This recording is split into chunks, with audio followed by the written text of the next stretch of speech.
National crush Rashmika మందానాను కన్నడిగులు తరచూ troll చేస్తూ ఉంటారు. కొన్ని రోజుల క్రితం ఓ ఇంటర్వ్యూలో నేను హైదరాబాద్ నుండి వచ్చాను అని చెప్పి కన్నడిగుల ఆగ్రహానికి గురైంది అందాల తార. తాజాగా కర్ణాటక కాంగ్రెస్ ఎమ్మెల్యే రవికుమార్ గౌడ్ రష్మికపై సంచలన ఆరోపణలు చేశారు. బెంగళూరు ఫిలిం ఫెస్టివల్కు హాజరు కావడానికి ఆమె నిరాకరించిందని సంచలన వ్యాఖ్యలు చేశారు. గతంలో రష్మిక మందానాను ఫిలిం ఫెస్టివల్కు ఆహ్వానించినప్పుడు నేను హైదరాబాద్లో ఉన్నాను, కర్ణాటక ఎక్కడుందో నాకు తెలియదు, నాకు సమయం లేదు, నేను రాలేను అని చెప్పింది. మా ఎమ్మెల్యేలలో ఒకరు ఆమె ఇంటికి వెళ్ళి డజన్ల కొద్దీ ఫోన్ చేసినా ఆమె స్పందించలేదు.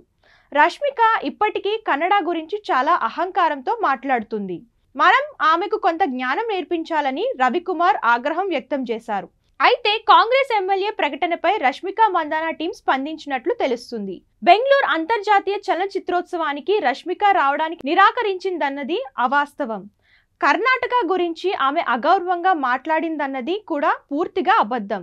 ఆమెను ఎవరో ఫిలిం ఫెస్టివల్కు ఆహ్వానించారనేది కూడా నిజం కాదు అని నటి సన్నిహితులు చెప్పినట్లు సమాచారం.